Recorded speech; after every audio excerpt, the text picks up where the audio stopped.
Hi, everyone. It's Tuesday. It's May the 25th, and it's the Maine Take. My name is Dana Connors. I'm pleased to be your host for this weekly program brought to you by the Maine State Chamber of Commerce. And as you have come to know, that each week we take a look inside issues at work, in play in our state, and the people behind those issues. As you have been witness in the past 2 or 3 weeks, we have looked at the pandemic and its impact, its influence, and we have found reasons to be very optimistic in terms of the economic recovery for our state. First of all, the governor has opened up our state, and that has created a sense of enthusiasm. Notwithstanding, some businesses are still struggling with, do I require a mask or not? But the state is open, and people are pleased about that. At the same time, we've been witness to federal dollars available to us, first in the form of the CARES Act to help us retain our employees. We've also seen the American Rescue Plan and how the governor has taken that $1.1 billion and has dedicated it to the benefits of the Strategic Plan Economic Recovery Committee to shore up our economy and to address our needs. As a result, we've seen consumer confidence rise, consumer spending beyond the increase. And we all have seen and been witness, and I myself are part of that pent-up demand that's taken place over these past 15 months. We're eager to get out and be about. But we also have reasons to be concerned. In the past session, we've talked about a number of bills before the 130th legislature, this very session, that if passed, could minimize both the speed as well as the success of what we've just talked about. We've also been aware that at the national level, there are two overriding issues that affect us here in the state of Maine as well. One is the supply chain issue.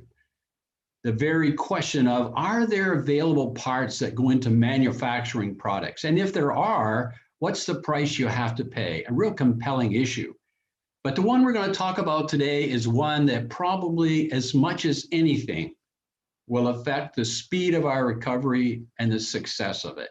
It's a national issue, but it's very clearly here in the state of Maine as well.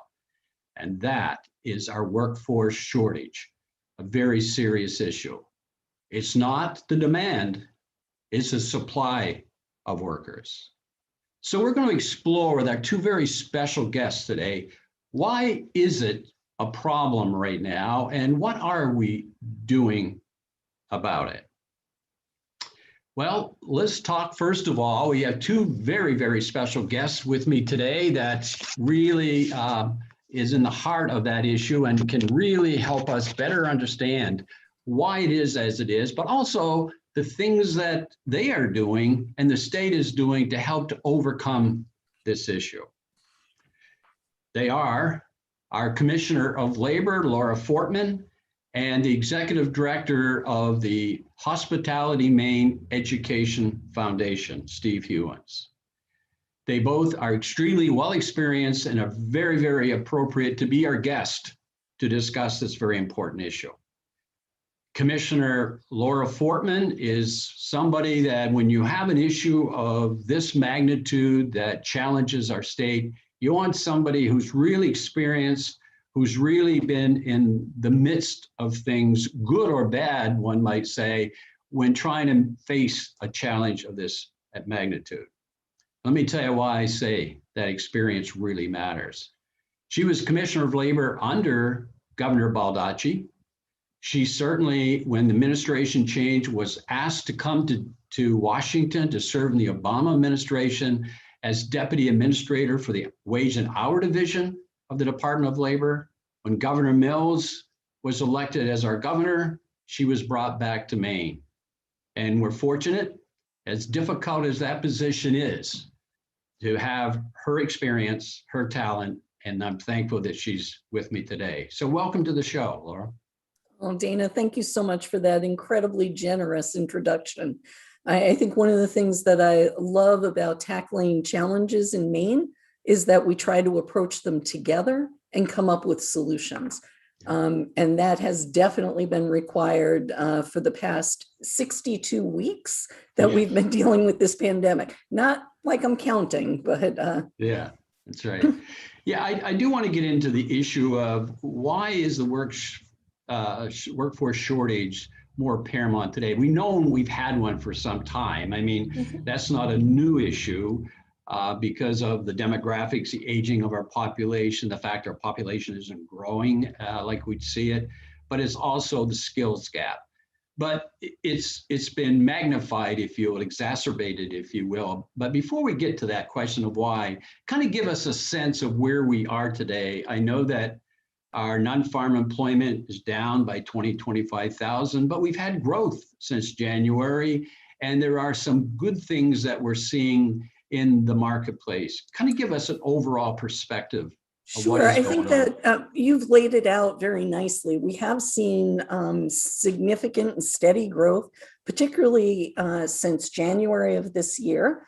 And in most of the sectors, you've seen the jobs completely recovered. However, there are pockets, and I know that Steve Hewins is on here, and hospitality and leisure is one of those sectors that was very hard hit during the pandemic and is still recovering. So in hospitality, leisure, retail, you're seeing jobs coming back. About 1 out of every 3 jobs that's been created since last April has been in the hospitality sector. But since they were the hardest hit, they still have a ways to go. Let me ask you, I was struck by, one way to measure the impact of this pandemic is the amount of money that's been spent in terms of dealing with the unemployment. And correct me if this is wrong, but I think I recall a little over $2 billion between federal and state money going into shoring up people's lives during this struggling time. Is that accurate? Am I close to the truth there? You are very close to it. As a matter of fact, you're right on target. And again, and you know this better than most people, but that $2 billion is spent in the local economy. So that money not only went to help those individuals, it also shored up local businesses, paid a rent or mortgage payments, and really helped stabilize the communities as well. Yeah, I said this at the outset, but I repeat it, and I probably will when you leave us, is that your job is such an important one. At times, it almost seems impossible from your point of view, because at first you're dealing with unemployment. Now the challenges shifts to employing those people that were lost in the process. So you never get out from underneath that dire urgency necessity to address those issues. God bless your efforts and your team's efforts behind this, because it's so important. There are great people who work at the Department of Labor, as there are throughout state government. Yeah. So I'm just thrilled to be able to work with such a wonderful team of dedicated individuals. I think the shift, there were 2 things I'd like to say. One is that the pandemic was very different. Like normally when you go into a recession, there's kind of a slow downward spiral, and then also a gradual uptick. The economy gradually comes back together. What this pandemic did, because it was a health crisis, it forced that kind of immediate shutdown. And now that things are opening back up, we are also trying to ramp back up almost as quickly as things were closed. But because it was a health crisis, it's the labor supply challenge is complicated by other measures, such as concerns about health and childcare. Boy, you very appropriately took me right to the next point, which I was going to ask about, which is why. You hear today that it doesn't matter where I go in the state or what business I speak to, the demand for workers is just so intense, and yet the supply is so frustrating. And more often than not, it's laid at the feet of this $300 bonus, for lack of a better word, that went with the unemployment. some argue that that is a major cause, and yet you raised the issue of childcare. I mean, when the children are not back in school in person, you've got two people working in the home. One of those ends up more than likely staying home with the children. You also have the health side of people really fearful to go back. And the other one is an interesting one I just read about the other day of this young man who was a bartender and also did some work in a restaurant, who, because of work shortage, put in these extra hours to the point it got frustrating and maddening for him. So he left the job and got a job in spite of it was less pay because it was more predictable from 8 to 5. So there's more than one, even though one kind of gets targeted at $300, there's certainly more than one issue that makes up that challenge, doesn't it? There definitely are, and we're trying to address all of them, Dana. The health issue, the governor and the Department of Health and Human Services has, at first it was standing up very large vaccine clinics, and now any employer that has 10 or more people who want to be vaccinated can ask for a pop-up clinic. So, and we have that information on our website as well as DHHS's website. DHHS is providing rides because we're hearing some people may not be able to get to the places that are offering clinics. So we're trying to be creative about that. And then you had mentioned the American Recovery Plan and how the governor is looking at that. And there are significant resources in there to support childcare as well to start addressing that issue. So we have to have a comprehensive strategy. Yeah, there's another I was struck by. I read about in the paper, then I heard you speak about it in addition to that, and that is the going back to the pre-pandemic work search requirements, that if you're reasonably qualified and you're offered a job, you have to take it. Plus, I was also interested in having you speak to the possibility of getting unemployment funds while still working part-time. And I always wondered, well, how would you know that? And I think you mentioned that there's an actual calculator on your website. Yeah. Can you speak to those Sure. two issues? Again, and that tries to address some of that wage issue, is that there are a number of part-time jobs that are available. In the past, that would not have satisfied your work search requirement, but because we know that many employers are offering part-time work, we are allowing that you can work part-time. Some of your wages will be disregarded, and that's where the calculator comes in. You can plug in how much you would be making and how many hours you would be working. And as long as you are still eligible for at least $1 in unemployment benefits, you would get that $300 as well. So you'd be working. It's a benefit to the employer to bring those workers in. There's a little bit of a bump in pay for the employee, and it also gets that person connected back in the labor market, which is the goal of unemployment insurance.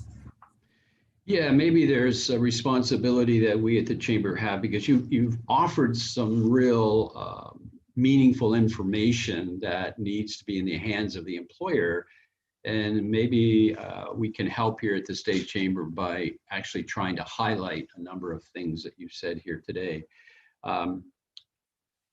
Is there anything else you would like to add? I so appreciate you taking the time to be with us today. It's such an important issue, and yet I know time is limited for you as well as for our show. So yeah. No, thank you, Dana. I think the only other thing I would like to talk about just for a second is the WorkShare program. And that is a program that the Chamber did push out to its members widely.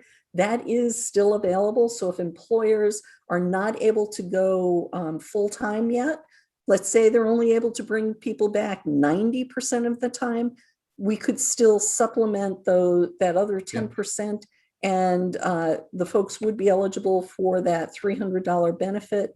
And those unemployment benefits are paid through federal dollars as well. So it doesn't impact the employer's experience rating at all.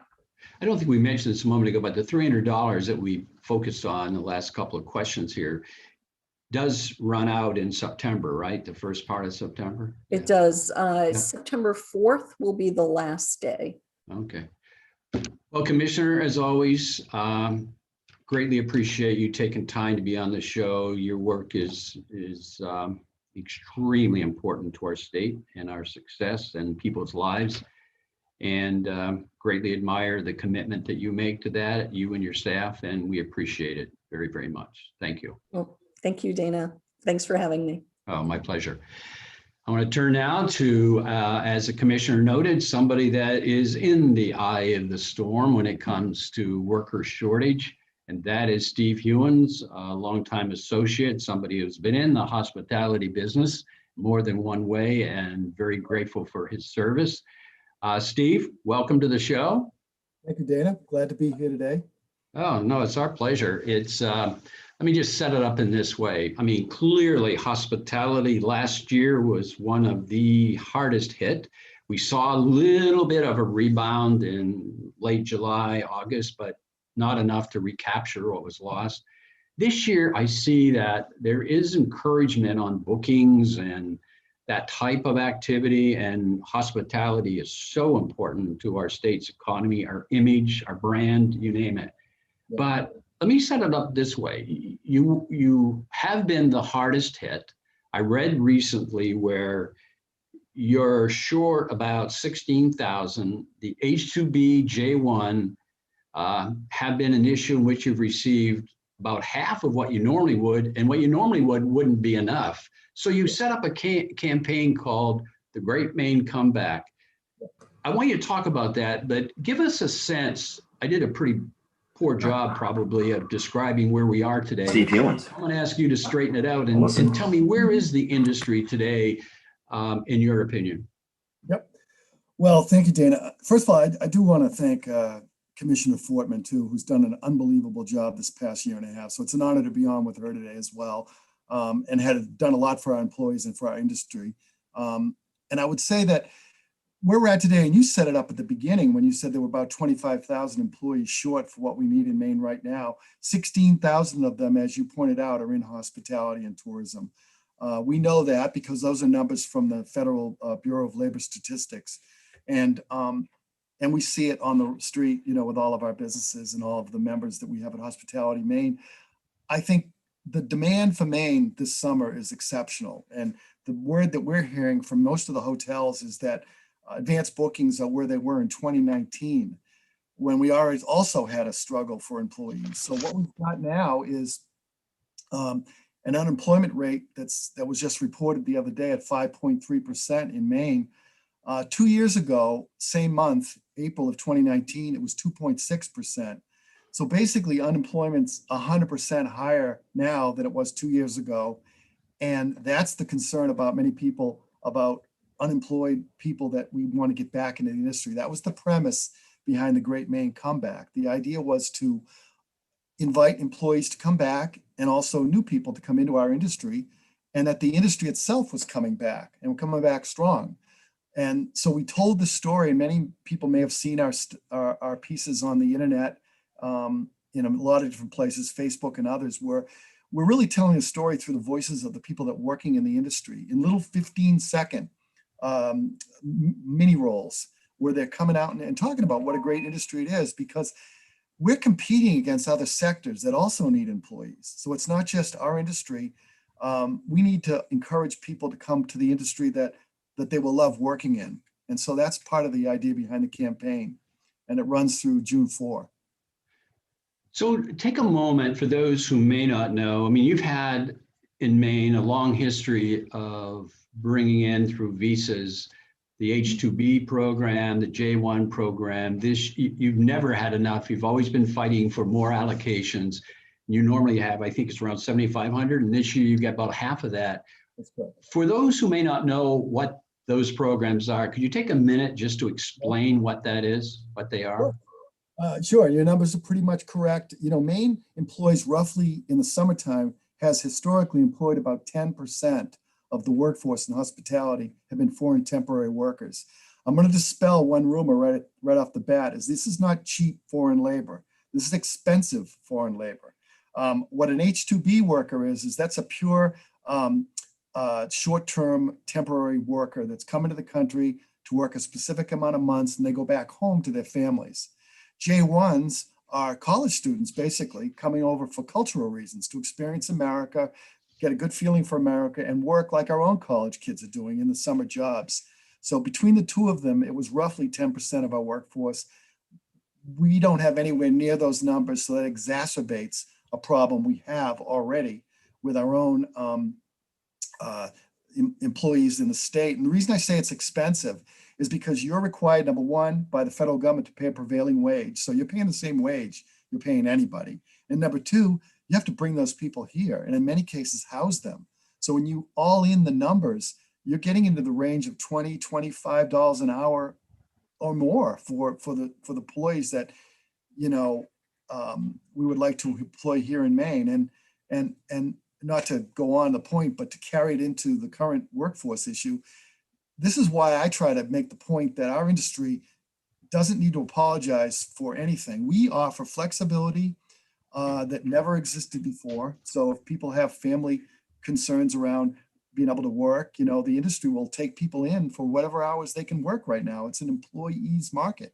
And the other thing is, those wages are never been higher right now. And so because we don't have the workers from foreign countries or even enough of our own residents, you know, the kind of wages that we're seeing, minimum wage means nothing in any tourism market. It's way above that for any number of jobs. So it's a good time to be entering our industry, and we hopefully will keep them in our industry once they decide to come on board. Well, I'm extremely pleased that you spoke to that, because I think it is a misconception, and it's important for people to understand that this isn't a giveaway program. You actually have to compete and you have to pay accordingly. And so I think that's good to know. Let's chat a bit more, because I'm so impressed. Just as we've seen during the pandemic, at the heart of the problem, the resilience of businesses of all types to be able to look out for one another, to work together, to create their own initiatives to be able to survive. The Great Maine Comeback, the $125,000 commitment to getting people in the industry, I think is commendable. And I'd love to have you spend a bit more time chatting about that, because I'm finding that in different ways, the industry sectors are picking up that ball, but boy, you have really advanced it by what you're doing. Well, thank you for that. It has been a collaboration of a number of different industry groups, not just HospitalityMaine, but organizations like Maine Tourism Association, Retail Association of Maine, others that are sort of in our sector, with the idea that we do have to remind people about what's good about the industry and the value of employment in our industry. You know, one thing I often say is that when you're in the hospitality industry, you gain skills that are transferable almost anywhere. It's not like you're set into some pathway. We'd love to keep people in the industry for their entire career, but if they leave, that's fine too, because you've gained, you know, customer service skills, teamwork, sales skills, any number of things that are transferable. Many of us started in hospitality and are doing something entirely different today. Yeah, we're trying to tell that story better through this campaign, because this is a short-term crisis we're dealing with, but we're trying to solve the problem on the long-term sustainable basis. This is the start of an aggressive move by the industry to try to build a pipeline for the future so we don't go through this. And so wages going up is an important thing, and I think a valuable thing. Businesses have to be able to support the higher wages, being profitable, so it's not a high profit business to start with. But in the end, we're probably going to operate with fewer employees, more skilled employees, and higher waged employees if we're going to be successful going forward. So in my mind, the Great Maine Comeback is the start of that initiative to solve the problem short term, but to build a long-term strategy to, because hospitality is the tip of the spear of economic development in Maine. You know, people come here, they see the place, they want to move here, they want to do business here, and we're the keeper of the brand. So I think that we still have a real important role in Maine and have a long way to be able to help the state going forward. We got to be strong though. Well, and certainly you all are. Anybody that's in that industry, for those of us who recognize how strong you are, how resilient you are, and how committed you are to our state's success, you are the keeper of our brand. I mean, you carry that keeper label on our number plates that travel throughout the country. So yeah, and I think the pandemic has brought new awareness to the value that tourism speaks to, and that is the quality of our life that we have here. And by making some of the improvements on broadband, that should help keep them here too, which will help the workforce. 100%. I would close with, to capitalize on what you just said, Dana, because as usual, you're right on. And the idea that the pandemic made people aware of this industry much more so, and the value. They appreciate restaurants and they appreciate all the things that people come to the state for. And it's the quality of life that we help maintain for the state. And so I'm hopeful that we can take advantage of a bad situation that we bottomed out, and now we rebuild in a new, more sustainable way going forward. So well said, my friend. You have been a stalwart steward to tourism for a long time in different capacities, and we're very grateful for that. And thank you for all that you do for this industry, and likewise for the state of Maine. So thanks, appreciate it. Take care. I just got word that Peter Van Allen, who is a regular, is unable to meet with us today and to share some good news from their point of view. Not that they don't have good news, it's just that he's not available to talk about it. So I would now like to turn to our advocacy team. This is a week in the legislature that hearings are essentially over, and now we're into the work sessions where the votes are taken from committees, and next week they start to be decided on the floor of the House and the Senate. So Peter, Linda, Ben, why don't you bring us up to date on what is happening in each of your areas? Peter.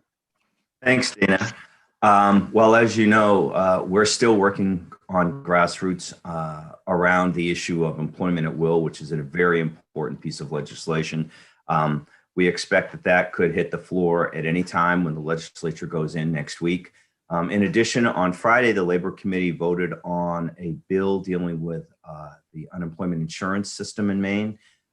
It's probably the most significant set of reforms passed in the last 20 years. Unfortunately, the business community has real concerns with it. It does increase benefit levels, and at the same time sets up a navigator program, which also causes us concerns because I think folks fear that it will set up an adversarial relationship on a going forward basis. We're taking a look at all that now, but those two bills are some of the two most significant pieces of legislation to come out of this this session for the business community. So those are my issues. Ben, how about you? Yeah, thanks, Peter. The one issue I want to highlight this week, everyone, is LD 1541, the extended producer responsibility, which is better known as the packaging legislation, which was voted out of committee yesterday by a vote of 9-3, brought to pass when it heads to the floor. The bill basically establishes a new stewardship program here in the state of Maine and assesses a fee on anything with packaging at the manufacturer level. We had a lot of concerns and questions in regards to it. The committee did hear some of those concerns. It did make some changes, like changing the definition of readily recyclable, putting some of it in rulemaking, pushing it out a little bit until December 2022 instead of May 2022. But we still have some concerns. Imagine being a small business and there's hundreds of thousands of UPC codes of packaging that you have to track here in the state of Maine. If you're a large multinational corporation, you might be able to have the software to track that. But if you're a small mom and pop store, what do you do in terms of tracking all those products and the different fees assessed and things like that? So we still have some concerns as this bill heads to the floor. It would assess a fee. We have a concern with that as well.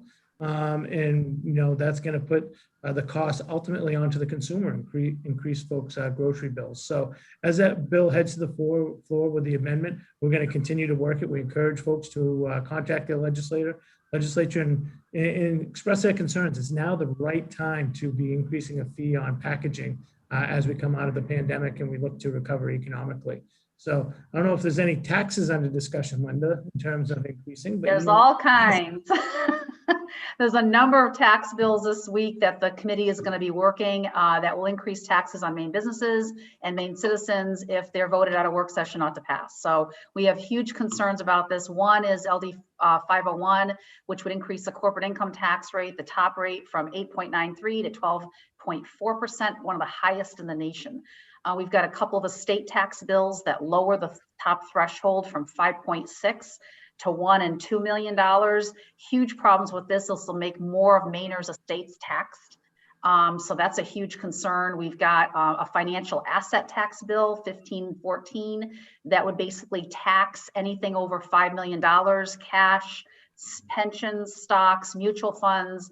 It's a huge problem. It's a wealth tax bill. Another bill, LD 1337, which would tax if you have a second home that's vacant for less than 180 days.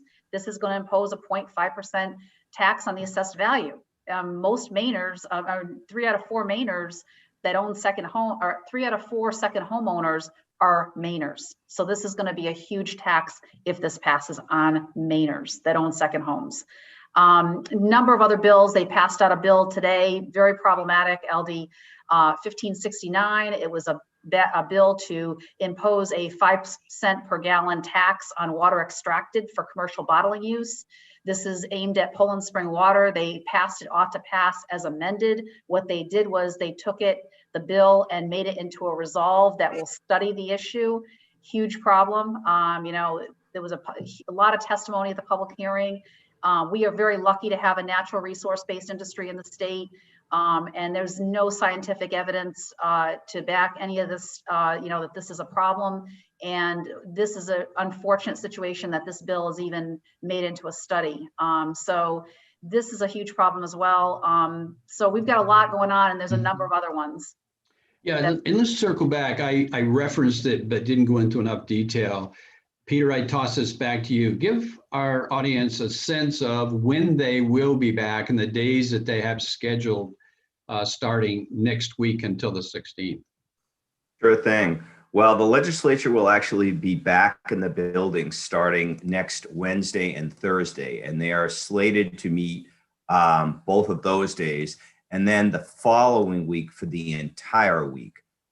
So that means they plan to be in that full week in June, and then supposedly finish up the final 3 days, which is the 14th, 15th, and 16th of June.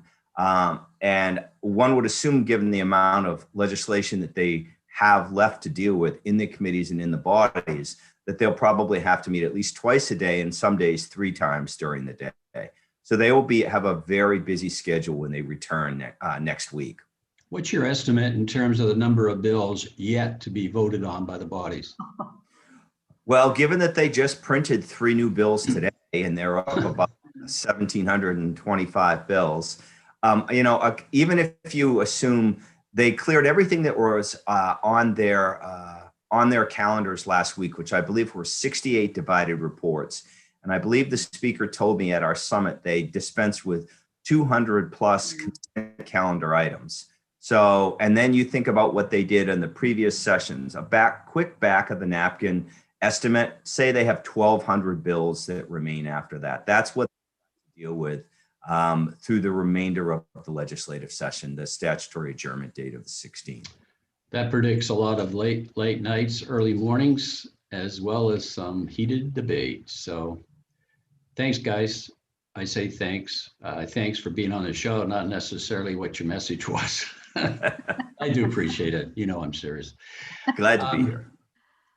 Let's close out the show in the usual way by a few thoughts in terms of what today's program is all about. We call it the takeaway, and I guess that's what it is. I think today, it's fair to say that today we continued our efforts to really better understand and inform you, our viewers, on issues that relate to the pandemic, coming out of the pandemic, both in terms of the progress, but also the problems as we seek economic recovery as a state. Progress, we know it's been made. We know it's pretty significant, and we've got a lot to feel good about. Yesterday even though businesses are grappling with, do I require masks or don't I? They're not required, but often described as preferred, but that depends on the business. It's not an easy decision, but clearly the decision to open up our state without the capacity restrictions, with or without the mask, without masks and without social distancing, creates a whole new sense of energy and attitude towards we're getting there, and that's important. As we said at the outset, the federal money that's helped our state and our businesses has been significant. The CARES Act, the Paycheck Protection Program that was a part of that, but also the America's Rescue Plan and the governor's use of those dollars, that $1.1 billion that was really earmarked to the recommendations made in the strategic plan was significant and helped to shore up our economy. They're one-time spending, so they do not carry with them an obligation into the future. All of that brings to another very significant element in a successful economy, and that's consumer confidence, because consumer confidence means consumer spending. And I, like many of you, have a pent-up demand waiting to get out and enjoy what Maine is all about. But with that progress, we cannot ignore that there are problems, and we spoke of this earlier in the outset, in that there are a number of bills, just as you've heard, and we only talked about a very few of those bills, but they are troubling bills. They will dampen, minimize both the speed and the success of recovery. For that, you can be sure. But there's also two issues, in fact, on a national basis that really does concern so many of us. And one we just touched on, or I might have touched on it. It was the supply issue, the supply chain problem, and that the parts that are not necessarily available, but yet essential to the production of that item. They're very difficult to come by. You wait a long time, you have to pay a higher price. It's a real concern. But today's program focused on the issue that really will challenge our recovery. You hear it everywhere as you go, with any type of business or every type of business. And yes, as we spoke earlier, we acknowledge we've had a workforce challenge, but we also knew what it was, and we're trying hard to overcome it. It was the demographic aging of our population. There are more people retiring than coming into our workforce. We have a slow, very slow population growth. We also have a skills gap. That issue we're working well together to try to overcome. And we're doing all that we can about growing our population, but that's not easy. It's easier said than done, I guess I should say. But now the issue is, why is it so much worse? Well, we heard our commissioner speak to issues like, or I'm hearing from around the state, that the $300 issue, the bonus to the unemployment, is a discouraging factor for people coming to work. You hear that consistently. But you also hear, as the commissioner pointed out, and I started to say, the child care issue. That is a big issue, particularly with kids not back in school. Both parents perhaps were working, but one has to stay home for that very reason, their kids. We also know there are those still concerned about the health issues that go with this pandemic, that even though it's over, it's not over by any means. And of course, the article that I read about the young man who was a bartender, worked in a restaurant, made good money, but because of the shortage of workers, had to put in those extra hours and sought to find a career that was more predictable in hours, and so he went that way. Those were the whys that we heard about, and in every instance, I think you heard the commissioner say that they're trying hard to overcome those. She pointed to the pre-pandemic work search issue, that if you are reasonably qualified, you've got to take the job. And also how you can actually work part-time and still receive the extra benefit of $300, or at least part of it. And then we heard very effectively what industry is doing. We heard Steve Hewins from HospitalityMaine recognize that they are the hardest hit. They are down 16,000, no help from H2B or J1, because they're only receiving about half of what they normally do And normally they don't get enough. And it's not because they're not paying. They're paying very competitive wages. And H-2B and J-1 is not a free program. There's a real obligation to make that work. So they, like so many businesses, but they in particular have come up with their own solution. That is to raise which they have, $125,000, and have created an initiative called the Great Maine Comeback. That's what it takes. That's what happened when businesses were faced with the pandemic challenges, and they continue to show that resolve and that resiliency.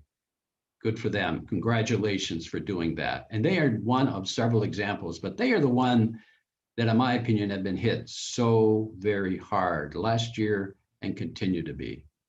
I know that given time, some of these issues will be overcome and things will improve.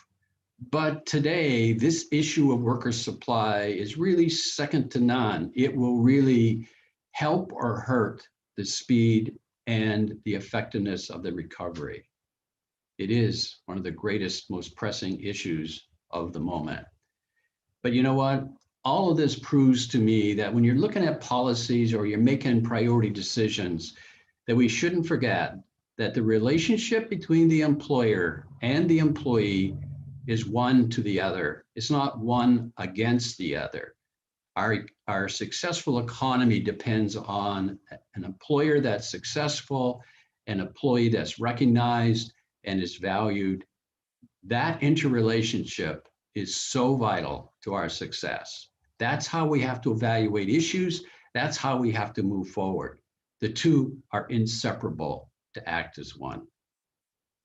That's the main take for today. I thank you for participating, for being a viewer as always, and I look forward to seeing you again right back here next week. In the meantime, be kind to yourself, but also be kind to one another. I thank you. I look forward to seeing you next Tuesday, same time, same place. Until then, bye-bye.